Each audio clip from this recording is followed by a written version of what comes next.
ಇದು ಈಡೆನ್ಸ್ ನ್ಯೂಸ್ ತಂಡದ ಮಹಾ ಎಕ್ಸ್ಕ್ಲೂಸಿವ್ ಸ್ಟೋರಿ. ಇದಕ್ಕೆ ಸಂಬಂಧಪಟ್ಟಂತೆ ಈಗ ಒಂದು ಬ್ರೇಕಿಂಗ್ ನ್ಯೂಸ್ ಅಪ್ಡೇಟ್ ಆಗ್ತಾ ಇದೆ. ಇದು ಈಡೆನ್ಸ್ ನ್ಯೂಸ್ ತಂಡದ ಮಹಾ ಎಕ್ಸ್ಕ್ಲೂಸಿವ್ ಸ್ಟೋರಿ. ಸಂಘಟನೆಗಳ ಜೊತೆಗೆ ಪ್ರತ್ಯಕ್ಷ ವರದಿಗೆ ಇಳಿದ ಈಡೆನ್ಸ್ ನ್ಯೂಸ್. ಸ್ವಾತಂತ್ರ್ಯ ಪೂರ್ವದಿಂದ ವಾಸಿಸುವವರಿಗೆ ಸ್ವಾತಂತ್ರ್ಯವೇ ಸಿಕ್ಕಿಲ್ಲ. ಅಂದಿನಿಂದ ಇಲ್ಲಿಯವರೆಗೂ ಕೂಡ ಮೂಲಭೂತ ಸೌಕರ್ಯದಿಂದ ವಂಚಿತರಾಗಿದ್ದಾರೆ. ಈ ಹಳ್ಳಿಗಳ ಜನರಿಗೆ ಬಂದೊದಗಿದೆ ದಯಾನೀಯ ಸ್ಥಿತಿ. ಹಳ್ಳಿಗಳ ಜನರ ಗೋಳನ್ನ ಕೇಳುವವರು ನಾಪತ್ತೆಯಾಗಿದ್ದಾರೆ. ಗವಾಳಿ, ಪಾಸ್ಟೋಲಿ, ಕೊಂಗ್ರಾಳಿ ಮುಂತಾದ ಹಳ್ಳಿಗಳ ಸ್ಥಿತಿ ಅಧೋಗತಿಯಾಗಿದೆ. ಖಾನಾಪುರ ತಾಲೂಕಿನ ಭೀಮಗಡ ಅಭಯಾರಣ್ಯ ವ್ಯಾಪ್ತಿಯ ಹಳ್ಳಿಗಳ ಪರಿಸ್ಥಿತಿ ಈ ರೀತಿ. ಖಾನಾಪುರ ಶಾಸಕ ವಿಠ್ಠಲ ಹಲಗೇಕರ್ ಇತ್ತ ನೋಡಿ ಸ್ವಾಮಿ ಒಮ್ಮೆ. ಸುಮಾರು 10 ರಿಂದ 15 ಹಳ್ಳಿಗಳಲ್ಲಿ ರಸ್ತೆ, ನೀರು, ವಿದ್ಯುತ್, ಶಿಕ್ಷಣ ವ್ಯವಸ್ಥೆ ಇಲ್ಲ. ಆರೋಗ್ಯ ಸಮಸ್ಯೆ ಆದರೆ 15 ರಿಂದ 20 ಕಿಲೋಮೀಟರ್ ಹೊತ್ತುಕೊಂಡೇ ಸಾಗಬೇಕಾದಂತಹ ಪರಿಸ್ಥಿತಿ ಇದೆ. ಕಸ್ತೂರಿ ರಂಗನ್ ವರದಿ ಪ್ರಕಾರ ಸುಮಾರು 64 ಹಳ್ಳಿಗಳು ಸ್ಥಳಾಂತರ ಆಗಬೇಕು. ಅಲ್ಪ ಮಟ್ಟದ ಪರಿಹಾರ ಕೊಟ್ಟು ಸ್ಥಳಾಂತರಿಸುವ ಹುನ್ನಾರ ಎಂಬ ಆರೋಪ ಕೂಡ ಈಗ ಇಲ್ಲಿ ಕೇಳಿ ಬಂದಿದೆ. ಜೈ ಜವಾನ್ ಜೈ ಕಿಸಾನ್ ಸಂಘಟನೆ, ನೇಗಿಲು ಯೋಗಿ ರೈತ ಸೇವಾ ಸಂಘದಿಂದ ಆಕ್ರೋಶ ವ್ಯಕ್ತವಾಗ್ತಾ ಇದೆ. ಸರ್ಕಾರ ಕೂಡಲೇ ಎಚ್ಚೆತ್ತುಕೊಳ್ಬೇಕು, ಸಮಸ್ಯೆಯನ್ನ ಬಗೆಹರಿಸಬೇಕು ಅಂತ ಆಕ್ರೋಶವನ್ನ ವ್ಯಕ್ತಪಡಿಸ್ತಾ ಇದ್ದಾರೆ. ಸಂಘಟನೆಗಳಿರ್ಬೋದು, ರೈತ ಮುಖಂಡರಿರ್ಬೋದು, ಎಲ್ಲರೂ ಕೂಡ ಏನು ಭೀಮಗಡ ಅಭಯಾರಣ್ಯದಲ್ಲಿ ಬರುವಂತಹ ಹಳ್ಳಿಗಳ ಜನರು ಗೋಳನ್ನ ಕೇಳೋಕೆ ಯಾರು ಇಲ್ಲ. ಮುಖ್ಯಮಂತ್ರಿಗಳೇ ಇತ್ತ ಕಡೆ ಗಮನ ಕೊಡಿ.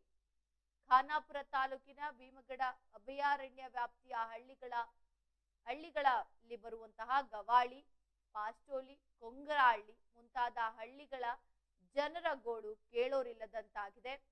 ಜೈ ಜವಾನ್ ಜೈ ಕಿಸಾನ್ ಸಂಘಟನೆ ಮುಖಂಡ ಗೋವಿಂದ ಪಾಟೀಲ್ ಹಾಗೂ ನೇಗಿಲು ಯೋಗಿ ರೈತ ಸೇವಾ ಸಂಘದ ರವಿ ಪಾಟೀಲ್ ಜೊತೆಗೆ ಈಡೆನ್ಸ್ ಪ್ರತ್ಯಕ್ಷ ವರದಿಯನ್ನ ಕೊಟ್ಟಿದೆ. ಇಲ್ಲಿನ ಜನರು ಸ್ವಾತಂತ್ರ್ಯ ಪೂರ್ವದಿಂದ ವಾಸ ಮಾಡುತ್ತಿದ್ದು ಎಲ್ಲರೂ ಕೂಡ ಮತ ಚಲಾಯಿಸುತ್ತಿದ್ದಾರೆ. ಆದರೆ ಯಾವ ಜನಪ್ರತಿನಿಧಿಯೂ ಕೂಡ ಇತ್ತ ಗಮನವನ್ನ ಹರಿಸಿಲ್ಲ. ಕರ್ನಾಟಕ ರಾಜ್ಯದ ಅಧಿಕೃತ ರಹವಾಸಿಗಳಾಗಿದ್ದಾರೆ. ಆದ್ರೆ ಇಲ್ಲಿಯವರೆಗೆ ಇವರು ಮೂಲಭೂತ ಸೌಕರ್ಯಗಳಿಂದ ವಂಚಿತರಾಗಿ ಆದಿವಾಸಿಗಳಂತೆ ವಾಸ್ತವ್ಯವನ್ನ ಹೂಡಿರುವಂಥದ್ದು. ಕಸ್ತೂರಿ ರಂಗನ್ ವರದಿ ಪ್ರಕಾರ ಖಾನಾಪುರ ತಾಲೂಕಿನ ಅರಣ್ಯದಲ್ಲಿರುವಂತಹ ಸುಮಾರು 64 ಹಳ್ಳಿಗಳು ಸ್ಥಳಾಂತರ ಆಗಬೇಕು. ಆದರೆ ಸರ್ಕಾರ ಇವರಿಗೆ ಸೂಕ್ತ ಪರಿಹಾರವನ್ನೇ ಕೊಟ್ಟಿಲ್ಲ. ಖಾನಾಪುರ ಅಲ್ಪ ಮಟ್ಟದ ಪರಿಹಾರ ಕೊಟ್ಟು ಸ್ಥಳಾಂತರಿಸುವಂತಹ ಹುನ್ನಾರ ನಡೆಸಿದೆ. ಇಲ್ಲಿಯವರೆಗೆ ಮೂಲಭೂತ ಸೌಕರ್ಯಗಳನ್ನ ನೀಡದೆ ವಂಚಿಸುತ್ತಾ ಬಂದಿದೆ ಅಂತ ಆಕ್ರೋಶವನ್ನ ವ್ಯಕ್ತಪಡಿಸ್ತಾ ಇದ್ದಾರೆ ಅಧಿಕಾರಿಗಳ ವಿರುದ್ಧ. ಇನ್ನು ಸುಮಾರು 10 ರಿಂದ 15 ಹಳ್ಳಿಗಳಂತೂ ರಸ್ತೆ ಇಲ್ಲ, ನೀರಿಲ್ಲ, ವಿದ್ಯುತ್ ಇಲ್ಲ, ಶಿಕ್ಷಣದ ವ್ಯವಸ್ಥೆ ಅಂತೂ ಇಲ್ಲವೇ ಇಲ್ಲ. ಈ ರೀತಿಯಾಗಿ ಅಲ್ಲಿ ಕುಟುಂಬ ನಿರ್ವಹಣೆಗೆ ಅಗತ್ಯ ಸಾಮಗ್ರಿಗಳು ಕೂಡ ಇಲ್ಲ ಅನ್ನೋ ಒಂದು ಮಾಹಿತಿ ಕೂಡ ಲಭ್ಯವಾಗ್ತಾ ಇರುವಂತದ್ದು. ಆರೋಗ್ಯ ಸಮಸ್ಯೆ ಆದ್ರೆ 15 ರಿಂದ 20 ಕಿಲೋಮೀಟರ್ ವರೆಗೆ ಹೊತ್ತುಕೊಂಡು ಬಂದು ಚಿಕಿತ್ಸೆ ಪಡಿಬೇಕು ಎಂಬ ಪರಿಸ್ಥಿತಿ ಇಲ್ಲಿದೆ. ಸೂಕ್ತ ಪರಿಹಾರ ಕೊಟ್ಟು ಸ್ಥಳಾಂತರಿಸಿ, ಇಲ್ಲವಾದ್ರೆ ಮೂಲಭೂತ ಸೌಕರ್ಯ ಒದಗಿಸಬೇಕು ಅಂತ ಹೋರಾಟ ಮಾಡಲು ಈಗ ಮುಂದಾಗಿದ್ದಾರೆ. ಏನೋ ಭೀಮಗಡ ಅಭಯಾರಣ್ಯದಲ್ಲಿ ಬರುವಂತಹ ಹಳ್ಳಿಗಳ ಜನರ ಗೋಳು ಇದು. ಸೊ ನಾವು ದೃಶ್ಯದಲ್ಲಿ ಕೂಡ ತೋರಿಸ್ತಾ ಇದೀವಿ ಯಾವ ರೀತಿಯಾಗಿದ್ದೀವಿ ಅಂತ ಅಂದ್ರೆ ಒಂದು ರೀತಿಯಾಗಿ ಅಲ್ಲಿ ಯಾವುದೇ ರೀತಿಯ ಕನಿಷ್ಠ ಮೂಲಭೂತ ಸೌಕರ್ಯಗಳು ಕೂಡ ಇಲ್ಲ. ಅದನ್ನ ಒದಗಿಸಿಕೊಡ್ಲಿಕ್ಕೆ ಅಲ್ಲಿನ ಅಧಿಕಾರಿಗಳಾಗಿರ್ಬೋದು, ಜನಪ್ರತಿನಿಧಿಗಳಾಗಿರ್ಬೋದು ಯಾರು ಕೂಡ ಮುಂದಾಗ್ತಾ ಇಲ್ಲ. ಇಷ್ಟೊಂದು ಬೇಜವಾಬ್ದಾರಿತನ ಯಾಕೆ ಅಧಿಕಾರಿಗಳಿಗೆ, ಇಷ್ಟೊಂದು ನಿರ್ಲಕ್ಷ್ಯತನ ಯಾಕೆ ಮಾಡ್ತಾ ಇದ್ದಾರೆ ಅಧಿಕಾರಿಗಳು? ಯಾಕೆ ಅಲ್ಲಿರುವಂತಹ ಜನರಿಗೆ ಬದುಕುವ ಹಕ್ಕಿಲ್ಲ, ಅಥವಾ ಅವರಿಗೆ ಬೇಕಾದಂತಹ ವ್ಯವಸ್ಥೆಯನ್ನ ಅಥವಾ ಅವರಿಗೆ ಬೇಕಾದಂತಹ ಸೌಕರ್ಯಗಳನ್ನ ಕೇಳುವಂತಹ ಹಕ್ಕಿಲ್ವಾ ಅವರಿಗೆ?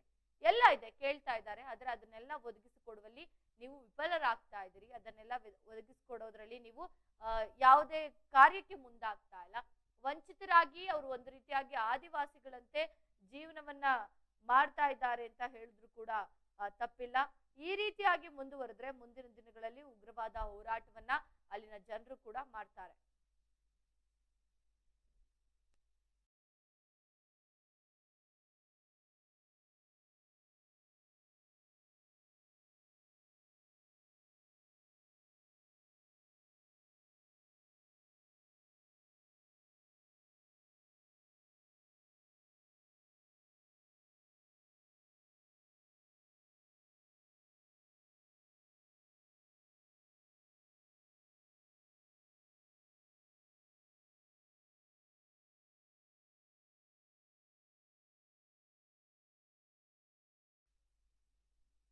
ಇನ್ನು ಖಾನಾಪುರ ತಾಲೂಕಿನಲ್ಲಿ ಬಹಳಷ್ಟು ಸಮಸ್ಯೆಗಳಿದೆ. ಹಳ್ಳಿಗಳಿಗೆ ಬಹಳಷ್ಟು ತೊಂದರೆಗಳಾಗ್ತಾ ಇದೆ. ಮೂಲಭೂತ ಸೌಕರ್ಯಗಳಿಂದ ವಂಚಿತವಾಗಿವೆ. ಸೊ ಇದಕ್ಕೆಲ್ಲ ಸಂಬಂಧಪಟ್ಟಂತೆ ಮತ್ತಷ್ಟು ಮಾಹಿತಿಯನ್ನ ನೀಡಲು ನಮ್ಮ ಪ್ರತಿನಿಧಿ ಶಶಿಕಾಂತ್ ನೇರ ಸಂಪರ್ಕಕ್ಕೆ ಜಾಯಿನ್ ಆಗ್ತಿದ್ದಾರೆ. ಶಶಿಕಾಂತ್, ಈಗ ಖಾನಾಪುರ ತಾಲೂಕಿನಲ್ಲಿರುವಂತಹ ಬಹಳಷ್ಟು ಹಳ್ಳಿಗಳು, ಅದು ಭೀಮಗಡ ಅಭಯಾರಣ್ಯದಲ್ಲಿ ಬರುವಂತಹ ಸುಮಾರಷ್ಟು ಹಳ್ಳಿಗಳ ಸಮಸ್ಯೆಗಳನ್ನ ಕೇಳಲಿಕ್ಕೆ ಯಾರಿಲ್ಲ. ಮೂಲಭೂತ ಸೌಕರ್ಯಗಳಿಂದ ವಂಚಿತರಾಗಿದ್ದಾರೆ. ಏನೆಲ್ಲ ಸಮಸ್ಯೆಗಳಿದೆ, ಜೊತೆಗೆ ಅಧಿಕಾರಿಗಳು ಏನ್ ಮಾಡ್ತಾ ಇದ್ದಾರೆ ಅಂತ? ರಚನಾ ಅವರೇ, ಇದು ಖಾನಾಪುರ ತಾಲೂಕಿನಲ್ಲಿ ನಿನ್ನೆ ಮೊನ್ನೆ ಆದಂತ ಸಮಸ್ಯೆ ಅಲ್ಲ. ಇದು ಸ್ವಾತಂತ್ರ್ಯ ಪೂರ್ವದಿಂದ ಕೂಡ ಇಲ್ಲಿರುವಂತ ಜನರ ಪರಿಸ್ಥಿತಿ ಇದೇ ಆಗಿದೆ. ಇದಕ್ಕಿಂತಲೂ ಕೀಳುಮಟ್ಟದಾಗಿತ್ತು. ಈಗ ಅಲ್ಪ ಸ್ವಲ್ಪ ಅವರೇ ಸ್ವಲ್ಪ ಮುತುವರ್ಜಿ ವಹಿಸಿ ಏನೋ ಅಲ್ಪ ಸ್ವಲ್ಪ ರಸ್ತೆಗಳನ್ನ ಮಾಡ್ಕೊಂಡು ಜೀವನ ನಡೆಸ್ತಾ ಇದ್ದಾರೆ. ನಾವು ಸಾಮಾನ್ಯವಾಗಿ ಇದೇ ತಾಲೂಕಿನವ್ರು ಇದ್ರು ಕೂಡ ಈ ಹಳ್ಳಿಗಳನ್ನ ಪರಿಸ್ಥಿತಿಯನ್ನ ನೋಡಕ್ ಆಗಿರ್ಲಿಲ್ಲ.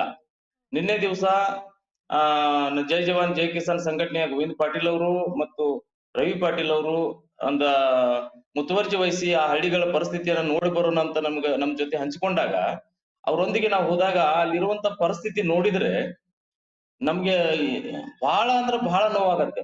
ಯಾಕಂದ್ರೆ ಸುಮಾರು 7 ದಶಕಗಳ ಕಳೆದು ಹೋಯ್ತು ಈಗ ನಮ್ ಸ್ವಾತಂತ್ರ್ಯ ಬಂದು.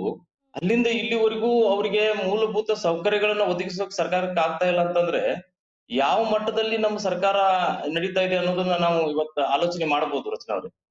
ಯಾಕಂದ್ರೆ ಅವ್ರಿಗೆ ಎಷ್ಟು ಕಷ್ಟದ ಪರಿಸ್ಥಿತಿಯಲ್ಲಿ ಅವ್ರು ಜೀವನ ಮಾಡ್ತಿದಾರೆ ಅಂದ್ರೆ, ಮುಖ್ಯವಾಗಿ ರಸ್ತೆ ಇಲ್ಲ, ಎರಡನೇದ್ದು ಶಿಕ್ಷಣದ ವ್ಯವಸ್ಥೆ ಸರಿ ಇಲ್ಲ. ಅಲ್ಲಿ 4ನೇ 5ನೇ ತರಗತಿವರೆಗೂ ಅಲ್ಲಿ ಹಳ್ಳಿಗಳಲ್ಲಿ ಒಂದೊಂದು ಶಿಕ್ಷಣ ಇದು ಶಾಲೆಗಳನ್ನು ತೆರೆದಿದ್ದಾರೆ. ಮತ್ತ ಅಲ್ಲಿ ಬರುವಂತ ಶಿಕ್ಷಕರು ಕೂಡ ಅವ್ರ ಪರಿಸ್ಥಿತಿನೂ ಬಹಳ ಕೆಟ್ಟದಾಗಿದೆ. ಹೀಗಾಗಿ ಅವ್ರು ಏನ್ ಮಾಡ್ತಾರೆ, ಅವ್ರ ಮನೆ ಮಠ ಹೆಂಡತಿ ಮಕ್ಕಳ ಸಂಸಾರನ ಬಿಟ್ಟು ವಾರ 15 ದಿನಗಳ ಗಟ್ಟಲೆ ಅಲ್ಲಿಯೇ ವಾಸ ಮಾಡಿ ಆ ಮಕ್ಕಳಿಗೆ ಶಿಕ್ಷಣ ಕೊಡುವಂತ ಕೆಲಸ ಮಾಡ್ತಾರೆ. ಇದು ಬೇಸಿಗೆ ಕಾಲದ ಪರಿಸ್ಥಿತಿ. ಇನ್ನು ಮಳೆಗಾಲ ಬಂತಂದ್ರೆ ಈ ಭಾಗದಲ್ಲಿ ಸುಮಾರು 2 ನದಿಗಳು ಹರಿತವೆ. ಒಂದು ಮಹದಾಯಿ, ಇನ್ನೊಂದು ಕಳಸಾ ಬಂಡೂರಿ ಅಂತ. ಇವೆರಡು ನದಿಗಳಿಗೆ ಒಂದು ಸೇತುವೆ ಕೂಡ ಇಲ್ಲ. ಆ ನದಿಯ ದಾಟಿ ಹೋಗ್ಬೇಕು, ಈ ಹಳ್ಳಿಗಳಿಗೆ ಹೋಗ್ಬೇಕಂದ್ರೆ, ಆ ನದಿ ದಾಟಿ ಹೋಗ್ಬೇಕಂದ್ರೆ ಸುಮಾರು ಒಂದು 6 ತಿಂಗಳ ಮಳೆಗಾಲ ಸಮಯದಲ್ಲಿ ಇವ್ರಿಗೆ ಓಡಾಡ್ಲಿಕ್ಕೆ ಆಗುದಿಲ್ಲ. ಏನೇ ಸಮಸ್ಯೆ ಆದ್ರೂ, ಏನೇ ಆರೋಗ್ಯದ ಸಮಸ್ಯೆ ಬಂದ್ರು, ಡೆಲಿವರಿ ಸಮಸ್ಯೆ ಬಂದ್ರು, ಏನೇ ಆದ್ರೂ ಕೂಡ ಅವರು ಅಲ್ಲೇ ಜೀವನ ಮಾಡಿ ಏನೋ ಬದುಕಿದ್ರು ಇಲ್ಲಂದ್ರೆ ಸತ್ರು. ಈ ರೀತಿಯಲ್ಲಿ ವ್ಯವಸ್ಥೆಯಲ್ಲಿ ನಿರ್ಮಾಣ ಆಗಿದೆ ರಚನಾ. ಶಶಿಕಾಂತ್, ಧನ್ಯವಾದ ತಮ್ಮೆಲ್ಲ ಮಾಹಿತಿಗಾಗಿ. ಇನ್ನು ಭೀಮಗಿಡ ಅಭಯಾರಣ್ಯದಲ್ಲಿ ಬರುವ ಹಳ್ಳಿಗಳ ಪರಿಸ್ಥಿತಿ ಯಾವ ರೀತಿಯಾಗಿದೆ ಅಂತ ನಮ್ಮ ಪ್ರತಿನಿಧಿ ಕೂಡ ಹೇಳ್ತಾ ಇದ್ರು. ಇಲ್ಲಿನ ಜನರು ಸ್ವಾತಂತ್ರ್ಯ ಪೂರ್ವದಿಂದಲೂ ಕೂಡ ವಾಸ ಮಾಡ್ತಾ ಇದ್ದಾರೆ. ಎಲ್ರಿಗೂ ಕೂಡ ಮತ ಚಲಾಯಿಸುವ ಹಕ್ಕಿದೆ. ಆದ್ರೆ ಯಾವ ಜನಪ್ರತಿನಿಧಿ ಕೂಡ ಈ ಕಡೆ ಗಮನವನ್ನ ಹರಿಸ್ತಾ ಇಲ್ಲ. ಜೊತೆಗೆ ಯಾರು ಕೂಡ ಬಂದು ಇಲ್ಲಿ ಸರಿಪಡಿಸೋ ಕೆಲಸಕ್ಕೆ ಮುಂದಾಗ್ತಾ ಇಲ್ಲ. ಇಷ್ಟೊಂದು ಬೇಜವಾಬ್ದಾರಿತನ ಇಲ್ಲಿನ ಅಧಿಕಾರಿಗಳಿಗಿರುವಂತದ್ದು. ಹಾಗಾದ್ರೆ ಅಧಿಕಾರಿಗಳು ಜನಪ್ರತಿನಿಧಿಗಳು ಏನ್ ಮಾಡ್ತಾ ಇದ್ದಾರೆ? 64 ಹಳ್ಳಿಗಳನ್ನ ಸ್ಥಳಾಂತರ ಮಾಡ್ಬೇಕು ಅಂತ ಈಗ ಇದೆ. ಆದ್ರೆ ಯಾವುದೇ ರೀತಿಯ ಸ್ಥಳಾಂತರಕ್ಕೆ ಮುಂದಾಗ್ತಾ ಇಲ್ಲ.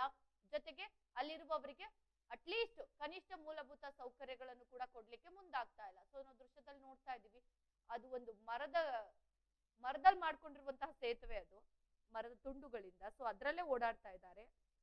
ಹೆಚ್ಚು ಕಮ್ಮಿ ಆಗಿ ಅದೇನಾದ್ರೂ ಬಿದ್ರೆ ಯಾವ ರೀತಿಯಾಗಿರುತ್ತೆ ಪರಿಸ್ಥಿತಿ ಅಂತ ಅದನ್ನ ನಾವು ನೋಡ್ಬೇಕಾಗುತ್ತೆ. ಜೊತೆಗೆ ಈಗ ಅಲ್ಲಿ ಮಕ್ಕಳಿಗೆ ಸರಿಯಾದ ಶಿಕ್ಷಣದ ವ್ಯವಸ್ಥೆ ಕೂಡ ಇಲ್ವಂತೆ. ಸೊ ಇಷ್ಟೊಂದು ಬೇಜವಾಬ್ದಾರಿತನ, ಇಷ್ಟೊಂದು ನಿರ್ಲಕ್ಷ್ಯತನ ಇತ್ತು ಅಂತ ಅಂದ್ರೆ ಪಾಪ ಆ ಮಕ್ಳು ಏನ್ ಮಾಡ್ಬೇಕು? ಅಥವಾ ಅಲ್ಲಿದ್ದವರು, ಈಗ ಗರ್ಭಿಣಿಯರು ಇರ್ತಾರೆ, ವಯಸ್ಸಾದ ವ್ಯಕ್ತಿಗಳು ಇರ್ತಾರೆ, ಆಸ್ಪತ್ರೆಗೆ ಬರ್ಬೇಕು ಅಂದ್ರೆ ಮಳೆ ಸಂದರ್ಭದಲ್ಲಿ ಆಚೆನೆ ಬರ್ಲಿಕ್ಕಾಗಲ್ಲ. ಜೊತೆಗೆ ಸೇತುವೆ ಕೂಡ ದಾಟ್ಲಿಕ್ಕಾಗಲ್ಲ, ಯಾಕೆಂದ್ರೆ ಸೇತುವೆನೇ ಇಲ್ಲ. ಇವರೇನೋ ಒಂದು ಟೆಂಪ್ರವರಿ ಆಗಿ ಮರದ ಸೇತುವೆನ ಮಾಡ್ಕೊಂಡಿದ್ದಾರೆ. ಅದರಲ್ಲಿ ಓಡಾಡೋದು ಎಷ್ಟ್ರ ಮಟ್ಟಿಗೆ ಸರಿ? ಅದೆಷ್ಟರ ಮಟ್ಟಿಗೆ ಸೇಫ್ ಅಂತಾನು ಯೋಚನೆ ಮಾಡ್ಬೇಕಾಗತ್ತೆ. ಸೊ ಮಳೆ ಬಂದಂತ ಸಂದರ್ಭದಲ್ಲಿ ಅಥವಾ ಮಳೆಗಾಲದ ಸಂದರ್ಭದಲ್ಲಿ ಯಾರು ಕೂಡ ಆಚೆ ಬರಕ್ಕಾಗಲ್ಲ. ಸೊ ಅಂತಹ ಸಂದರ್ಭದಲ್ಲಿ ವಯಸ್ಸಾದವ್ರು ಏನ್ ಮಾಡ್ಬೇಕು, ಗರ್ಭಿಣಿಯರು ಏನ್ ಮಾಡ್ಬೇಕು, ಸೊ ಇದನ್ನೆಲ್ಲ ಅಧಿಕಾರಿಗಳ ಗಮನಕ್ಕೆ ಬರ್ತಾ ಇಲ್ವಾ? ಬಂದ್ರು ಕೂಡ ಅವ್ರುಗಳು ಇಷ್ಟೊಂದು ನಿರ್ಲಕ್ಷ್ಯತನವನ್ನ ವಹಿಸ್ತಾ ಇದ್ದಾರ ಗೊತ್ತಾಗ್ತಾ ಇಲ್ಲ.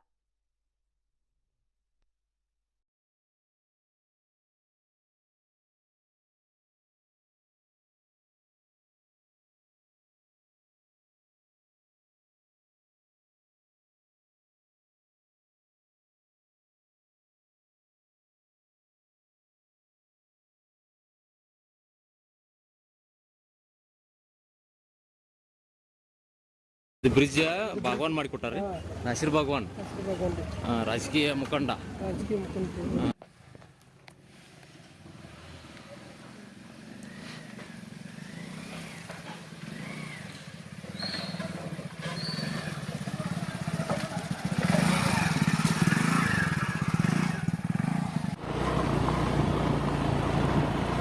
ನೆರ್ಸ ಪಂಚಾಯತ್ದಾಗ ಬರ್ತೈತಿ. ನೆರ್ಸ ಮೂರ ಹೇಳಿ ಮತ್ತು ಇದು ಒಂದು ಗವಳಿವಾಡ ಅಂತ ಹೇಳಿ ನೋಡ್ರಿ. ಇವರೆಲ್ಲ ದನ ಇದಕ್ಕೆ ಹೋಗಲ್ಲ ರೀ. ಶಾಲೆ ಎಲ್ಲ ಇಲ್ಲಿ ಇರ್ತೈತಿ.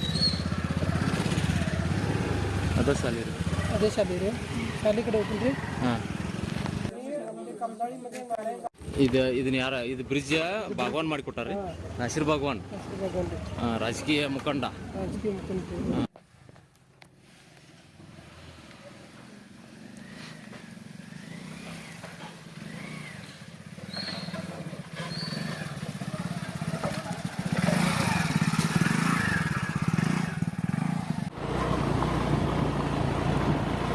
ನೆರ್ಸ ಪಂಚಾಯತ್ದಾಗ ಬರ್ತೈತಿ. ನೆರ್ಸ ಮೂರ ಹೇಳಿ ಮತ್ತು ಇದು ಒಂದು ಗವಳಿವಾಡ ಅಂತ ಹೇಳಿ ನೋಡ್ರಿ. ಇವರೆಲ್ಲ ದನ ಇದಕ್ಕೆ ಹೋಗಲ್ಲ ರೀ. ಶಾಲೆ ಎಲ್ಲ ಇಲ್ಲಿ ಇರ್ತೈತಿ. ಅದೇ ಶಾಲೆ ರೀ. ಅದೇ ಶಾಲೆ ರೀ. ಶಾಲೆ ಕಡೆ ಹೋಗ್ತೀನಿ ರೀ. ಹಾಂ ಕಂಬಾಳಿ ಮನೆ ನಾಳೆ ಇದನ್ನ ಯಾರ ಇದು ಬ್ರಿಡ್ಜ್ ಭಾಗವಾನ್ ಮಾಡಿಕೊಟ್ಟಾರೆ. ನಾಸಿರ್ ಭಾಗವಾನ್ ರಾಜಕೀಯ ಮುಖಂಡ. ರಾಜಕೀಯ ಮುಖಂಡ. ಇನ್ನು ಇದಕ್ಕೆ ಸಂಬಂಧಪಟ್ಟಂತೆ ಮತ್ತಷ್ಟು ಮಾಹಿತಿಯನ್ನ ನೀಡಲು ರೈತ ಮುಖಂಡರಾದ ರವಿ ಪಾಟೀಲ್ ಅವರು ದೂರವಾಣಿ ಸಂಪರ್ಕದಲ್ಲಿದ್ದಾರೆ. ಸರ್ ನಮಸ್ತೆ. ಸರ್, ಈಗ ಖಾನ್ಪುರ ತಾಲೂಕಿನ ಭೀಮಗಡ ಅಭಯಾರಣ್ಯಕ್ಕೆ ಬರುವಂತಹ ಕೆಲವು ಹಳ್ಳಿಗಳು, ಕೆಲವು ಅಂತಲ್ಲ ಆಲ್ಮೋಸ್ಟ್ ಎಲ್ಲಾ ಹಳ್ಳಿಗಳಿಗೂ ಕೂಡ ಮೂಲಭೂತ ಸೌಕರ್ಯಗಳಿಲ್ಲ. ಜೊತೆಗೆ ಅದನ್ನ ಸ್ಥಳಾಂತರ ಮಾಡುವಂತಹ ಕೆಲಸಕ್ಕೆ ಕೂಡ ಮುಂದಾಗ್ತಾ ಇಲ್ಲ. ಸೊ ಯಾಕೆ ಇಷ್ಟೊಂದು ಬೇಜವಾಬ್ದಾರಿತನವನ್ನ ತೋರ್ತಾ ಇದ್ದಾರೆ ಅಧಿಕಾರಿಗಳು? ಮೇಡಮ್, ಒಂದ್ ವಿಷಯ ನಿಮ್ಗೆ ಹೇಳ್ಬೋದು. ಖಾನಾಪುರ ತಾಲೂಕು 230 ಹಳ್ಳಿ ಒಳಗೊಂಡಂತ ಒಂದು ತಾಲೂಕು ಇದೆ.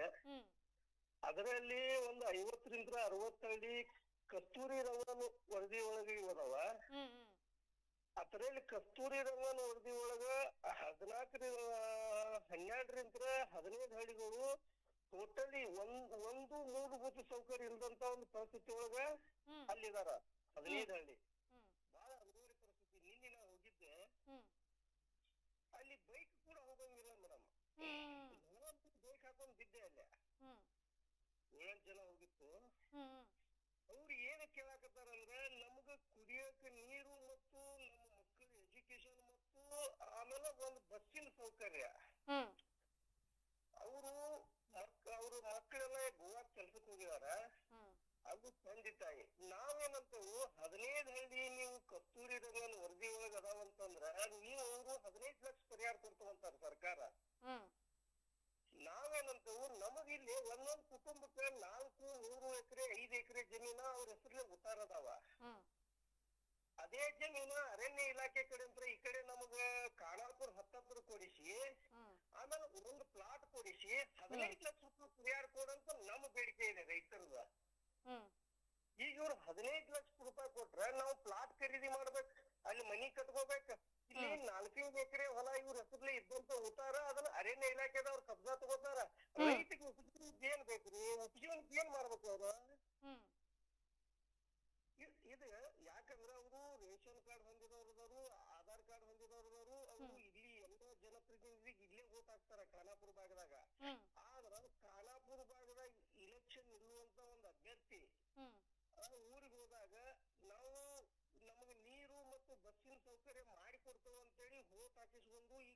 ವರ್ಷಗಂಟ್ಲೆ ಅವ್ರನ್ನ ಕಡಿಗಾಣಿಸುವಂತ ಕೆಲಸ ಜನಪ್ರತಿನಿಧಿಯಾಗಿ ಆಗೈತೆ.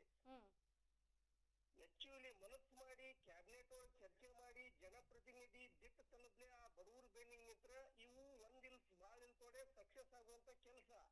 MLA ಅಂದ್ರೆ ಸಾಮಾನ್ಯ ಅಲ್ಲ. MLA ಇದ್ದಂತ ಜೆಡಿಪಿ ಟಿಪಿ ಅನುದಾನ ಸಹಿತ MLAಗಳು ಕಸ್ಕೊಂಡ್ರು.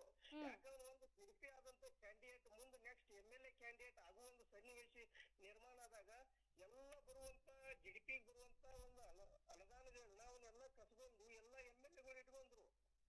ಅಲ್ಲ, ಇದನ್ನ ನೀವು ಮೇಲಧಿಕಾರಿಗಳ ಗಮನಕ್ಕೆ ತಗೊಂಡ್ ಬಂದಿಲ್ವಾ? ಇಲ್ಲ, ತಹಶೀಲ್ದಾರ್ ಗಮನಕ್ಕೆ ತಗೊಂಡ್ಬಂದ್ರೆ ಕಸ್ತೂರಿ ರಂಗ ನೀರಾಗೈತ್ರಿ, ಇದನ್ನ 15 ಲಕ್ಷ ಪರಿಹಾರ ಕೊಡ್ತಂತ ಇದನ್ನ ಉಡಾಪಿ ಹೇಳಿಕೆ ನೀವು ಮಾತಾಡಬೇಡಿ. ಸರಿಯಾದ ರೀತಿ ಒಳಗೆ ನೀವು ಪರಿಶೀಲನೆ ಮಾಡಿ ಆ ಕುಟುಂಬ ಅದ್ರದ್ದು ಹೆಂಗ್ ಬದುಕಾಗತ್ತಲ್ಲ ಆ ರೀತಿ ಪರಂಪರೆ ಜೀವನ ಪರಂಪರೆ ಬದುಕುವಂತ ಒಂದು ಪರಿಹಾರ ಕೊಡ್ರಿ ಅವ್ರಿಗೆ. ಯಾಕಂದ್ರೆ ಮೇಡಮ್ 15 ಲಕ್ಷ ರೂಪಾಯಿ ಆಗಂಗಿಲ್ಲ. ಒಂದು ಪ್ಲಾಟ್ಗಿನ ಬೇಕ 10-15 ಲಕ್ಷ ರೂಪಾಯಿ ಖರೀದಿ. ಇವ್ರು 15 ಲಕ್ಷ ಕೊಟ್ಟು ಅದನ್ನ ಪ್ಲಾಟ್ ತಗೋತಾರ ಅಷ್ಟೇ. ಇಲ್ಲ ಕಟ್ಟೋದು ಹೆಂಗ್ ಅದನ್ನ ಹೌದು ಎಲ್ಲ ವಿಚಾರ ಮಾಡ್ಬೇಕಲ್ರಿ. ಅವರು ಮನುಷ್ಯರಲ್ಲ. ಈಗ ನಾವ್ ಹೆಂಗ್ ನಮ್ದು ವಿಚಾರ ಮಾಡ್ತೇವಲ್ಲ ಅದ್ರ ಬಗ್ಗೆನೂ ಅವರು ಮನುಷ್ಯರ್ನ ಇದೇ ತರಾನ ನಮ್ ಜೀವನ ಹೆಂಗೈತ್ಲ ಅದು ಅವ್ರ ಜೀವನಾನು ಹಿಂಗ ಆಗ್ತದ ಅನ್ನುವಂತ ಒಂದು ಮನೋಭಾವ ಇರುವಂತ ಮನಸ್ಸರ ಬೇಕಾದ ಅಧಿಕಾರಿಗೆ. ಹೌದು ಹೌದು. ಅದಕ್ಕೆ ಮೇಡಮ್ ಪರಿಸ್ಥಿತಿ ಬಹಳ ಗಂಭೀರ ಐತಿ. ನಾಳೆ ನಾನ ಇನ್ನೊಂದು 4-5 ಹಳ್ಳಿ ಉಳಿದವ ಆ ಕಡೆ ನಾಳೆಯೂ ನಾನು ನಿಮ್ಮ ಲೀಡರ್ಸ್ ಕರ್ಕೊಂಡ್ ಅಲ್ಲಿ ರೌಂಡ್ ಹೊಡ್ಯಾವದ ನಾನು. ಯಾಕಂದ್ರ ಬರೋ ಅಧಿವೇಶನ ಚಳಿಗಾಲ ಅಧಿವೇಶನ ಬೆಳಗಾವದಾಗಿರೋದ್ರಿಂದ ನಾ ಸಂಬಂಧಪಟ್ಟ ಸಚಿವರು ಬಂದಾಗ ಅವ್ರ ಜೊತೆ ಆ ಗ್ರಾಮಸ್ಥರ ಕರ್ಕೊಂಡು ಸ್ವಲ್ಪ ಚರ್ಚೆ ಮಾಡ್ಬೇಕು ಅನ್ನುವಂತ ವಿಚಾರ ಬಂದು ನಿನ್ನೆ ನಾನು ಗ್ರಾಮಗಳು ಸುತ್ತಾದೆ. ಯಾಕಂದ್ರೆ ಸ್ವಲ್ಪ ಬಾಳ ಇಲ್ಕೊಡೆ ಹಿಂಗ್ ಈ ತರ ಐತಿ. ಇವ್ರು ಸ್ವಾತಂತ್ರ್ಯ ಪೂರ್ವದಲ್ಲಿ ಬಂದದಾರ. ಇಲ್ಲಿ ನಮ್ಗೆ ಏನ್ ಮಾಡ್ರಿ, ಅರಣ್ಯ ಇಲಾಖೆದವರು ಈಗ ರೋಡ್ ಐತಿ ಅಲ್ಲೇ ಒಂದು 15 ಫೂಟ್ ಅಗಲೀಕರಣ ಕಡಿಗಿಡಿ ಹಾಕಿ ಹಂತವಾಗಿ ನೀವು ರೋಡ್ 14 ಕಿಲೋಮೀಟರ್ ಇದೆ ಅಷ್ಟೇ. ಒಳಗಡೆ ಈ ಬಸ್ 14 ಕಿಲೋಮೀಟರ್ ಬಿಟ್ಟ ಬರ್ತಾ 14 ಕಿಲೋಮೀಟರ್ ಒಳಗಡೆ ಏನ್ ಹಳ್ಳಿ ಅದಾವ ಒಂದ್ 4-5 ಅಂತ ಹೇಳಿ ಒಂದ್ ಸೈಡ್ ಆ ಹಳ್ಳಿಗೆ ಬಸ್ ಬರಂಗಿಲ್ಲ. ಅಲ್ಲೇ ಬ್ರಿಡ್ಜ್ ಕೂಡ ಇರ್ತದೆ ಮೇಡಮ್. ಅಲ್ಲಿ ಮಾದಾಯಿ ನದಿ ಆಗತ್ರಿ. ಗೋವಾ ಮತ್ತು ಕರ್ನಾಟಕದಾಗ ಆದ ಮಹಾರಾಷ್ಟ್ರಕ್ಕೆ ಹೋಗ್ತತೆ. ಇಲ್ಲಂದ್ರೆ ನೀರ್ನ ನನ್ನ ಅಂದಾಜು ನೋಡಿದ ಪ್ರಕಾರ 2 TMC ನೀರ್ ಇರ್ಬೋದು ವೇಸ್ಟ್ ಆಗೋದ. ಆ ನೀರನ್ನ ಖಾನಾಪುರ ಭಾಗದಾಗ ಅಡತಡೆ ಒಂದು ಡ್ಯಾಮ್ ಕಟ್ಟಿ ಇಲ್ಲಿ ಗ್ರಾಮದ ರೈತರಿಗೆ ಒಂದನ್ನ ಉಪಯೋಗ ಮಾಡೋದ್ರಿಂದ ಅದ ರೈತರು ಬದುಕ್ತಾರಲ್ಲ, ನೀರಾವರಿ ಆಗತ್ತೆ ಇಲ್ಲ. ಹೌದೌದು ರವಿ ಅವರೇ, ಟೋಟಲಿ ಖಾನಾಪುರದೊಳಗೆ ಏನ್ ಬ್ರಿಡ್ಜ್ಗಳು ಅದಾವ ಟೋಟಲಿ ಅದ್ರ ಮೇಲೆ ಕೇಸ್ ಅದಾವ. ಈ ಪ್ರಾರಂಭದವರು ಇವರು ನನಗೇನು ಇವ್ರೇನು ಅಧಿಕಾರಿಗಳು ಇವರು ಸರಿ ಇಲ್ಲ. ಇವ್ರು ಯಾರು ಉಪಯೋಗ ಇಲ್ಲ. ಯಾಕಂದ್ರ ಒಂದು ಅರಣ್ಯ ಇಲಾಖೆದವರು ತಮಗ ಅಡ್ಡಾಡ ಗಾಡಿ ರಸ್ತಾ ಬೇಕ.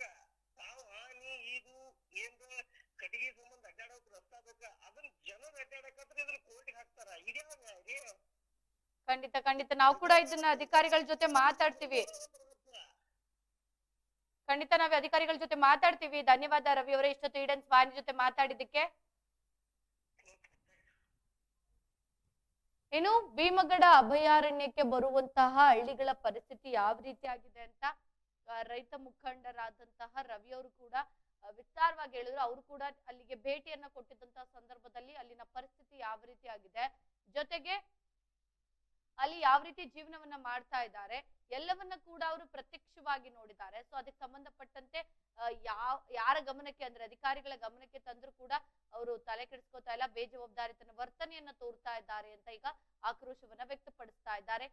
ಮುಂದಿನ ದಿನಗಳಲ್ಲಿ ಅಂದ್ರೆ ಈಗ ಆದಷ್ಟು ಬೇಗ ಸಂಬಂಧಪಟ್ಟ ಅಧಿಕಾರಿಗಳು ಸಂಬಂಧಪಟ್ಟ ಸಚಿವರು ಬೇಗ ಬಂದು ಏನಿಲ್ಲಿ ಪರಿಸ್ಥಿತಿ ಇದೆ ಹಳ್ಳಿಗಳ ಪರಿಸ್ಥಿತಿ ಅದಕ್ಕೊಂದು ಪರಿಹಾರವನ್ನ ಕೊಡ್ಬೇಕು, ಅದಕ್ಕೊಂದು ಸರಿಯಾದ ವ್ಯವಸ್ಥೆಯನ್ನ ಕಲ್ಪಿಸ್ಕೊಡ್ಬೇಕು ಅಂತ ಒತ್ತಾಯಿಸಿದ್ದಾರೆ.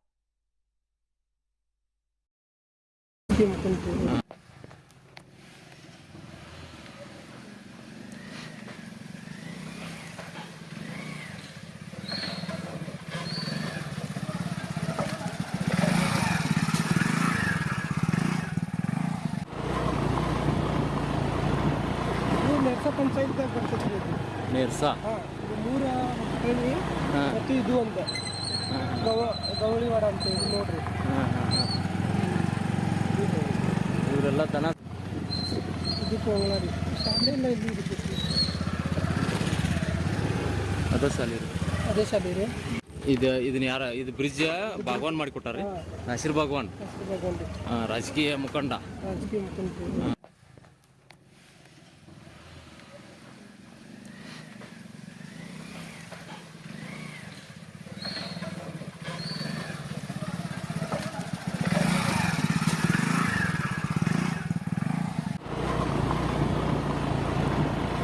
ನೆರ್ಸ ಪಂಚಾಯತ್ದಾಗ ಬರ್ತೈತೆ ರೀ ಇದು.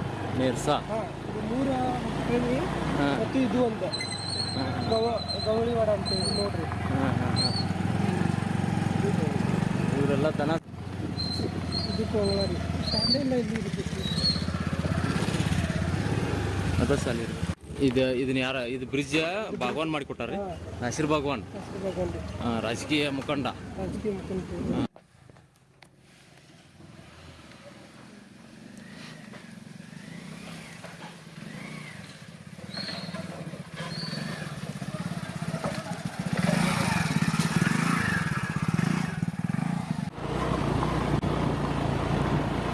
ನೆರ್ಸ ಪಂಚಾಯತ್ದಾಗ ಇದಕ್ಕೆ ಸಂಬಂಧಪಟ್ಟಂತೆ ಮತ್ತಷ್ಟು ಮಾಹಿತಿಯನ್ನ ನೀಡಲು ಸಮಾಜ ಸೇವಕರಾದ ಗೋವಿಂದ ಪಾಟೀಲ್ ಅವರು ಕೂಡ ದೂರವಾಣಿ ಸಂಪರ್ಕದಲ್ಲಿದ್ದಾರೆ. ಸರ್ ನಮಸ್ತೆ.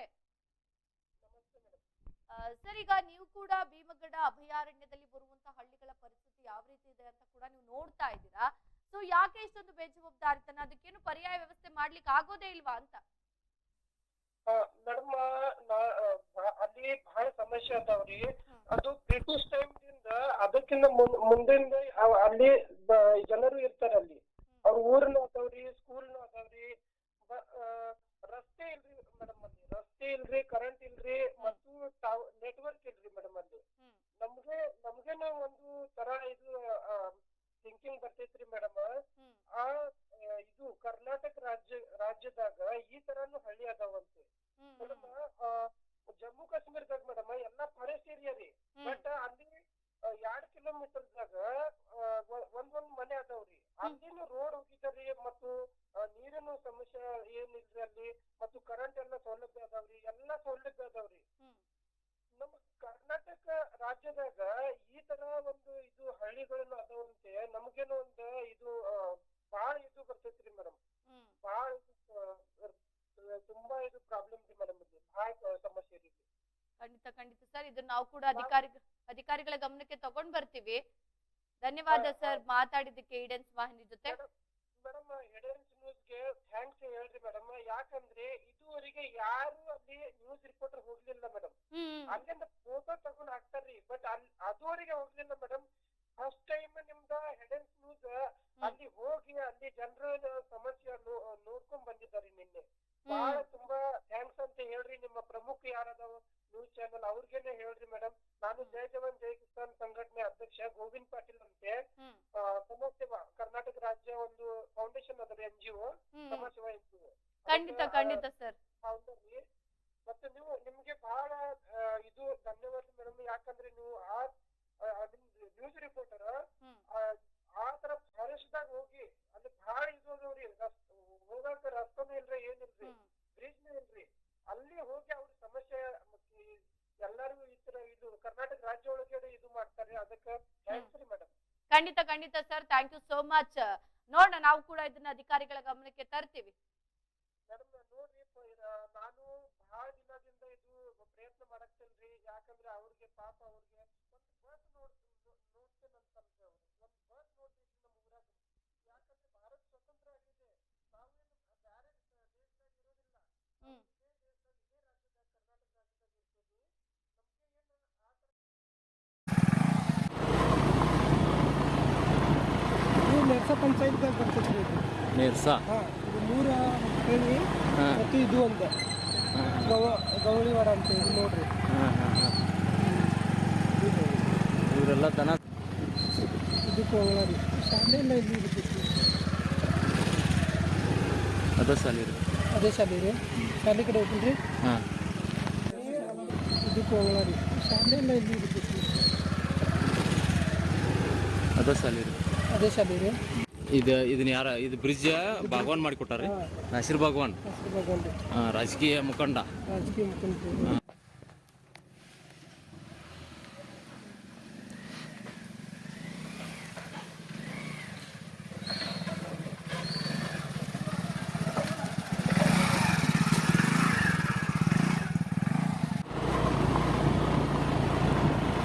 ನೆರ್ಸ ಪಂಚಾಯತ್ದಾಗ ಬರ್ತೈತ್ರಿ ಇದು. ನೇರ್ಸಾ ಇದು 3 ಹೇಳಿ ಹಾಂ ಮತ್ತು ಇದು ಒಂದು ಗವಳಿವಾಡ ಅಂತ ಇದು ನೋಡ್ರಿ. ಹಾಂ ಹಾಂ ಹಾಂ ಇವರೆಲ್ಲ ದನ ಇದು ಕೋಲಾರಿ ಶಾಲೆ ಎಲ್ಲ ಇಲ್ಲಿ ಇರ್ತೈತಿ. ಅದ ಸಾಲಿ ಇದನ್ನ ಯಾರ ಇದು ಬ್ರಿಡ್ಜ್ ಭಾಗವಾನ್ ಮಾಡಿಕೊಟ್ಟಾರೆ. ನಾಸಿರ್ ಭಾಗವಾನ್ ಹಸಿರು ರಾಜಕೀಯ ಮುಖಂಡ. ರಾಜಕೀಯ ಮುಖಂಡರು.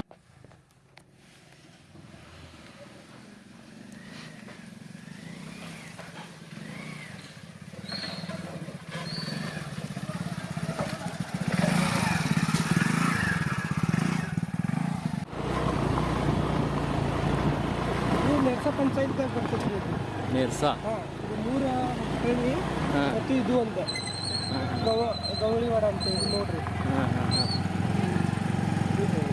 ಇವರೆಲ್ಲ ದನ ಇದು ಕೋಲಾರಿ ಶಾಲೆ ಎಲ್ಲ ಇಲ್ಲಿ ಇರ್ತೈತಿ. ಇದನ್ನ ಯಾರ ಇದು ಬ್ರಿಡ್ಜ್ ಭಾಗವಾನ್ ಮಾಡಿಕೊಟ್ಟಾರೆ. ನಾಸಿರ್ ಭಾಗವಾನ್ ಹಸಿರು ರಾಜಕೀಯ ಮುಖಂಡ. ರಾಜಕೀಯ ಮುಖಂಡರು.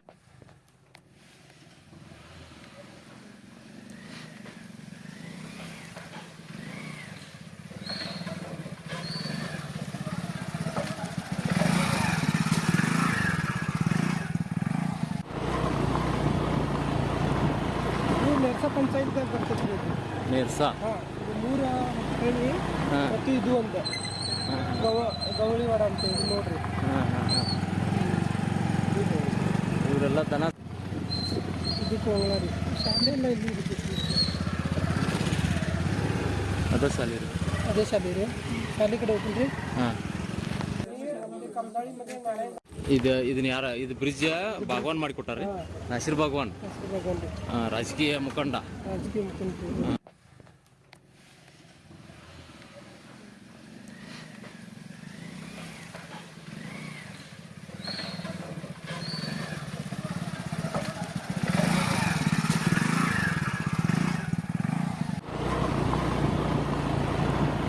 ಇದು ನೆರ್ಸ ಪಂಚಾಯತ್ದಾಗ ಬರ್ತೈತ್ರಿ ಇದು. ನೇರ್ಸಾ ಇದು 3 ಹೇಳಿ ಹಾಂ ಮತ್ತು ಇದು ಒಂದು ಗವಳಿವಾಡ ಅಂತ ಇದು ನೋಡ್ರಿ. ಹಾಂ ಹಾಂ ಹಾಂ ಇವರೆಲ್ಲ ದನ ರಾಜ್ಯಕ್ಕೆ ಬರುವಂತ ಹಳ್ಳಿಗಳಲ್ಲಿ ಯಾವುದೇ ರೀತಿ ಮೂಲಭೂತ ಸೌಕರ್ಯಗಳಿಲ್ಲ. ಇದು ನಿಮ್ಮ ಗಮನಕ್ಕೆ ಬಂದಿಲ್ವಾ ಸರ್?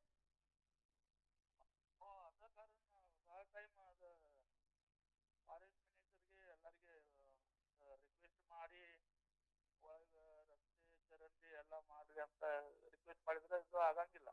ಯಾಕೆ ಆಗ್ತಾ ಇಲ್ಲ? ಅದ ಫಾರೆಸ್ಟ್ ಪರ್ಮಿಷನ್ ಬೇಕು ಹ್ಮ್ ಅಂತ ಹೇಳ್ತಾರೆ ಪ್ರತಿ ಸಲ. ಅಲ್ಲ ಸರ್, ನೀವು ಒಬ್ರು ಶಾಸಕರಾಗಿ ನಿಮ್ಮ ಕರ್ತವ್ಯ ಇದೆ ಅದು. ಫಾರೆಸ್ಟ್ ಆಫೀಸರ್ಸ್ ಹತ್ರ ಮಾತಾಡ್ಬೇಕು ನೀವು. ಅದಕ್ಕೊಂದು ಪರ್ಮಿಷನ್ ತಗೊಂಡು ಈಗ ಎಷ್ಟು ಹಳ್ಳಿಗಳಿದೆ ಒಳಗಡೆ, 15-18 ಹಳ್ಳಿಗಳಿದೆ. ಕಂಪ್ಲೀಟ್ ಆಗಿ ಮೂಲಭೂತ ಸೌಕರ್ಯಗಳಿಲ್ಲ ಅವ್ರಗಳಿಗೆ. ರಸ್ತೆ ಇಲ್ಲ, ನೀರಿಲ್ಲ. ಸೊ ಇವ್ರನ್ನೆಲ್ಲ ಅವ್ರು ಯಾರ ಹತ್ರ ಹೋಗಿ ಕೇಳ್ಬೇಕು?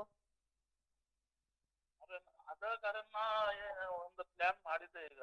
ಹ್ಮ್ ಎಫ್ಸಿ ಪರ್ಮಿಷನ್ಗೆ ಒಂದು ಎಕ್ಸ್ಪರ್ಟ್ ನೇಮಿಸಿ ಹ್ಮ್ ಎಲ್ಲೆಲ್ಲಿ ಗ್ರ್ಯಾಂಟ್ ಸಿಗ್ತಾರಲ್ಲ ಹ್ಮ್ ಅವ್ರಿಗೆ ಗ್ರ್ಯಾಂಟ್ ಕೊಡ್ಬೇಕು. ನಮ್ಮ ಗೌರ್ಮೆಂಟ್ ಕೊಟ್ಟಿದ್ರ ಅವರು ಎಫ್ಸಿ ಕ್ಲಿಯರೆನ್ಸ್ ಮಾಡಾಕ ಹ್ಮ್ ಒಂದು ಏಜೆನ್ಸಿ ನೇಮಿತ್ ಮಾಡಿದ್ವಿ ಈಗ. ಅಲ್ಲ, ಇದು 1 ವರ್ಷ 2 ವರ್ಷದಿಂದ ಇರೋ ಸಮಸ್ಯೆ ಅಲ್ಲ ಸರ್, ತುಂಬಾ ವರ್ಷಗಳಿಂದ ಇರೋ ಸಮಸ್ಯೆ.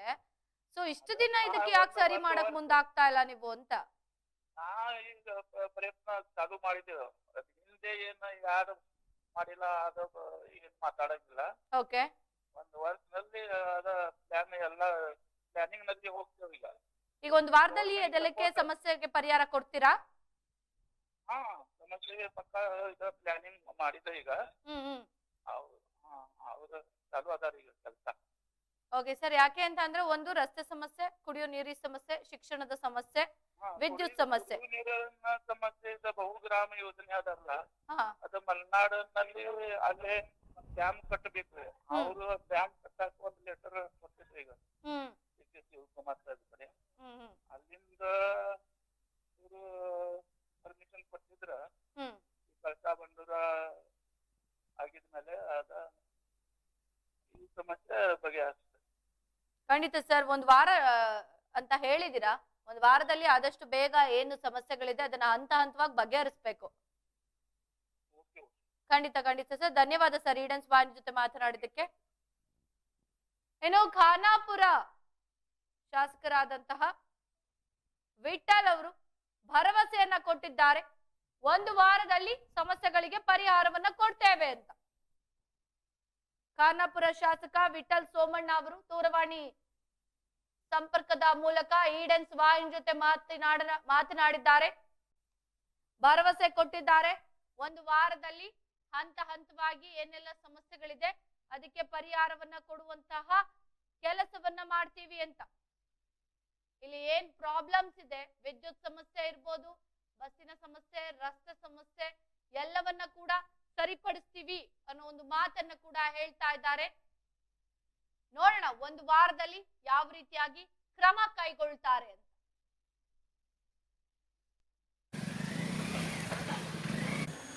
ಇವತ್ತು ಗೋವಿಂದ ಪಾಟೀಲ್ ಅನ್ನೋರು ಏನು ಜೈ ಜವಾನ್ ಜೈ ಕಿಸಾನ್ ಸಂಘಟನೆ ಒಬ್ಬರ ಸಂಸ್ಥಾಪಕರಾದಂಥ ಗೋವಿಂದ ಪಾಟೀಲ್ ಅವರು ಕಳೆದ ಈಗ 1 ತಿಂಗಳಾಯ್ತು ರಿಟೈರ್ಮೆಂಟ್ ಆಗಿ ಬಂದ. ಕಳೆದ 20 ವರ್ಷ ಅವರು ದೇಶ ಸೇವೆಯಲ್ಲಿ ತೊಡಗಿದ್ರು. ಆ ದೇಶ ಸೇವೆಯಲ್ಲಿದ್ದರೂ ಕೂಡ ಇಲ್ಲಿ ಬಡವರ ಸಮಸ್ಯೆಗಳಿಗೆ ಫೋನ್ ಮುಖಾಂತರ ಸ್ಪಂದಿಸಿ ಏನು ಹಾಸ್ಪಿಟ್ಲ್ ಇರುವುದು ಇನ್ನುಳಿದ ಕೆಲಸಗಳನ್ನು ಮಾಡ್ತಿದ್ರು. ಈಗ ಕಳೆದ 15 ದಿನ ಆಯ್ತು, ಅವ್ರೇನು ರಿಟೈರ್ಮೆಂಟ್ ಆಗಿ 1 ತಿಂಗಳಾಯ್ತಲ್ಲ, 15 ದಿವಸ ಆಯ್ತು.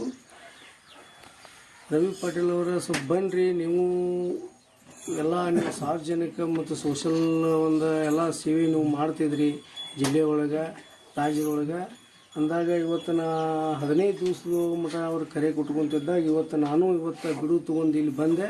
ಖಾನಾಪುರ ತಾಲೂಕು ಒಳಗೆ ಏನು ಒಂದು ಸುಮಾರು ಇಲ್ಲಿ 60 ಹಳ್ಳಿಗಳನ್ನ ಕಸ್ತೂರಿ ರಂಗನ ವರದಿ ಒಳಗೆ ಇವಾಗಿದ್ವು. ಅದರೊಳಗೆ ನಾವು ಒಂದು 15 ಗ್ರಾಮಗಳಿಗೆ ಏನದಲ್ಲ ಅರಣ್ಯ ಒಂದು ಪ್ರದೇಶದೊಳಗೆ ಇರೋದ್ರಿಂದ ಅವರು ಯಾವುದೂ ಒಂದು ಸೌಕರ್ಯ ಇಲ್ದನ ವಂಚಿತ ಆದಂಥ ಅವು ಒಂದು 15 ಗ್ರಾಮಗಳದ ಪ್ರಜೆಗಳ ನಮ್ಮ ಅನ್ನದಾತ ಪ್ರಭುಗಳು ಇವತ್ತಿಲ್ಲಿ ನೋಡಿದೆ. ಇವತ್ತೊಂದು ಕುಡಿಯೋಕೆ ನೀರು ಸಿಗಂಗಿಲ್ಲ. ಆಮೇಲೆ ಗಾಡಿ ಒಂದು ಪಂಚರ್ ಆದ್ರೆ ಅಲ್ಲಿ ಅವನು ಹೊತ್ಕೊಂಡು ಹೋಗ್ಬೇಕಾದ್ರೆ ಗಾಡಿ ಇಲ್ಲ ಅಂತಂದ್ರೆ ಒಂದು 30 ಕಿಲೋಮೀಟ್ರ್ ಅಥವಾ ಒಂದು 20-25 ಕಿಲೋಮೀಟ್ರ್ ಹೋಗಿ ಪಂಚರ್ ತಿದ್ದಿಸ್ಕೊಡುವಂಥ ತಿದ್ದಿಸ್ಕೊಂಡ್ಬರುವಂಥ ಪರಿಸ್ಥಿತಿ ನಿರ್ಮಾಣ. ಮತ್ತು ಇಲ್ಲಿ ನಮ್ಮ ಹಿರಿಯ ನಾಗರಿಕರದಾರ, ಏನು ನಮ್ಮ ವಯಸ್ಸಾದಂಥ 80-70 ನಮ್ಮ ಅಜ್ಜಿಗಳಿರ್ಬೋದು, ನಮ್ಮ ಪುರುಷರು ಇರ್ಬೋದು, ಹಿರಿಯರು, ಇವ್ರಿಗೆಲ್ಲ ಹಾಸ್ಪಿಟ್ಲಿಗೆ ಹೋಗೋದು ಸಹಿತ ತೊಂದರೆ ಐತಿ. ಮತ್ತು ಇಲ್ಲಿ ಯಾವುದೇ ಒಂದು ಹಾಸ್ಪಿಟಲ್ ಸವಲತ್ತುಗಳಿಲ್ಲ. 25 ಕಿಲೋಮೀಟ್ರ್ ಟೋಟಲಿ ಜೀರೋ ಮೂಲಭೂತ ಸೌಕರ್ಯದಿಂದ ವಂಚಿತ ಆದಂಥ ಗ್ರಾಮಗಳಿಗೆ ಒಂದು 15 ಅದಾವ. ಒಂದು ಸರ್ಕಾರಕ್ಕೆ ನಾ ಎಚ್ಚರ ಏನು ಮಾಡೋದಪ್ಪ ಅಂತಂದ್ರೆ, ಒಂದು 33 ಖಾತೆಗಳು ಅದಾವೆ. ಸಚಿವರು ಇದೀರಿ, ನಿಮಗೆ ನಾಚಿಕೆ ಬರ್ಬೇಕು. ಒಂದು ಇಲ್ಲಿ ದಂಡಾಧಿಕಾರಿನಂತ ನೇಮಕ ಮಾಡ್ತೀರಿ. ದಂಡಾಧಿಕಾರಿಗೆ ಎಲ್ಲ ಒಳಪಡುವ ಎಲ್ಲ ಒಂದು ಇಲಾಖೆ. ರಾಜ್ಯದ ಬೆಳಗಾವಿ ಜಿಲ್ಲಾದ ಖಾನಾಪುರ ತಾಲೂಕ, ಆ ತಾಲೂಕಾ ಒಳಗೆ ಒಂದು ಹಳ್ಳಿ ಅದಾವ್ರಿ. ಇಲ್ಲಿ ಗವಾಳಿ ಅಂತೆ ಭೀಮ್ಗಢ ಅರಣ್ಯದಾಗ ಬರ್ತಾರ್ರಿ. ಇಲ್ಲಿ ಭೀಮ್ಗಢ ಅಂತ ಒಂದು ಕಿಲ್ಲಾ ಅದಾವ್ರಿ. ಬಹಳ ವರ್ಷದ ಬ್ರಿಟಿಷ್ ಒಳಗ್ದ ಆ ಟೈಮ್ದಿಂದ ಭೀಮ್ಗಢ ಅಂತ ಒಂದು ಕಿಲ್ಲಾ ಅದಾವ್ರಿ. ಆ ಗವಾಳಿ ಅಂತ ಊರಿಗೆ ಬಂದಿದ್ದೇನ್ರಿ. ಅದ್ರಾಗ ಇವರು ನಮ್ಮ ಮೈಸೂರದಿಂದ ಒಂದು ನ್ಯೂಸ್ ಚಾನಲ್ ಹೆಡೆನ್ಸ್ ನ್ಯೂಸ್ ಅಂತೆ ಅವ್ರು ಬಂದಿದ್ದಾರ್ರಿ. ಫಸ್ಟ್ ಅವ್ರಿಗೆ ಧನ್ಯವಾದ ಹೇಳ್ತೀನಿ ರೀ ಸರ್, ಅಭಿನಂದನೆ ಅಂತ ಹೇಳ್ತೀನಿ ರೀ ಅವ್ರಿಗೆ. ಯಾಕಂದ್ರೆ ಇಷ್ಟು ಅರಣ್ಯದಾಗ ಫಸ್ಟ್ ನಮ್ಮ ಕರ್ನಾಟಕದಿಂದ ಒಂದು ನ್ಯೂಸ್ ಚಾನೆಲ್ ಬಂದಿದ್ದಂದ್ರೆ ಇವ್ರು ಮೈಸೂರು ಹೆಡೆನ್ಸ್ ನ್ಯೂಸ್ ಅವ್ರಿಗೆ ನಾನು ವಂದನೆ ಕೇಳ್ತೀನಿ ರೀ ಸರ್. ಇಲ್ಲಿ ಸರ್ ಭಾಳ ಸಮಸ್ಯೆ ಅದಾವ್ರಿ. ರಸ್ತೆ ಮತ್ತು ಕರೆಂಟ್ದು ಮತ್ತು ಇಲ್ಲಿ ಶಾಲೆದು ಎಲ್ಲ ಭಾಳ ಸಮಸ್ಯೆ ಅದಾವ್ರಿ. ಇಲ್ಲಿ ರಸ್ತೆ ಮಾಡಕ್ಕೂ ಪರ್ಮಿಷನ್ ಇರಲಿ ಏನೂ ಇಲ್ರಿ ಸರ್. ಇಲ್ಲಿ ನಮಗೆ ನಾನು ಬೇರೆ ದೇಶದೊಳಗೆ ಇರ್ತೇನೆ ಅನ್ನಂತೆ ಆ ಥರ ನಮಗೆ ಇದು ತಿಳ್ತಿದ್ರಿ ಇದು ಎಲ್ಲ. ಅದಕ್ಕೆ ನಾವು ಇವತ್ತು ನಮ್ಮ ಕರ್ನಾಟಕ ರಾಜ್ಯ ನಿಗಲ್ ಯೋಗಿ ರೈತ ಸಂಘಟನಾ ಅಧ್ಯಕ್ಷ ರವಿ ಪಾಟೀಲ್ ಸರ್ ಮತ್ತು ನಮ್ಮ ರೈತ ಸಂಘಟನಾ ಮತ್ತು ನಮ್ಮ ಜೈ ಜವಾನ್ ಜೈ ಕಿಸಾನ್ ಸಂಘಟನೆಯಿಂದ ಸದಸ್ಯರು ಇಲ್ಲಿ ಅವ್ರ ಸಮಸ್ಯೆ ಕೇಳಕ್ಕೆ ಬಂದಿದ್ದೇನೆ ರೀ ಸರ್. ಬಹಳ ಸಮಸ್ಯೆ ಇಲ್ಲಿ ಅದಾವ್ರಿ. ಬಹಳ ವರ್ಷ ಆಯ್ತು ರೀ, ಇಲ್ಲಿ ಬಸ್ ಬರ್ತಾ ಇಲ್ಲ, ಒಂದು ಬ್ರಿಡ್ಜ್ ಇಲ್ಲ ರೀ, ಏನೂ ಇಲ್ರಿ. ಭಾಳ ಪ್ರಾಬ್ಲಮ್ ರೀ. 20 ಕಿಲೋಮೀಟರ್ ನಡ್ಕೊಂಡು ಬರ್ಬೇಕ್ರಿ. ಅದನ್ನು ಭಾಳ ಇದು ಅರಣ್ಯದಿಂದ ನಡ್ಕೊಂಡು ಬರ್ಬೇಕ್ರಿ. ಇದ್ರಾಗ ಆಂಬುಲೆನ್ಸ್ ಬರ್ತಾ ಇಲ್ಲ, ಏನೂ ಇಲ್ಲ. ಮತ್ತು ನಮಗೆ ಭಾಳ ಇದು ಆಗ್ತೈತ್ರಿ. ಕರ್ನಾಟಕ ರಾಜ್ಯದಾಗ ಭಾರತ ಸ್ವಾತಂತ್ರ್ಯ ಆಗಿ ಭಾಳ ವರ್ಷ ಆಗಿದ್ರಿ, ಮತ್ತು ಇಲ್ಲಿ ಒಂದು ಬಸ್ ಬಂದಿಲ್ಲ. ಇದನ್ನ ಯಾರ ಇದು ಬ್ರಿಡ್ಜ್ ಭಗವಾನ್ ಮಾಡಿಕೊಟ್ಟಾರಿ ನಾಸಿರ್ ಭಗವಾನ್ ರಾಜಕೀಯ ಮುಖಂಡ. ಇದನ್ನ ಯಾರ ಇದು ಬ್ರಿಡ್ಜ್ ಭಗವಾನ್ ಮಾಡಿಕೊಟ್ಟಾರಿ ನಾಸಿರ್ ಭಗವಾನ್ ರಾಜಕೀಯ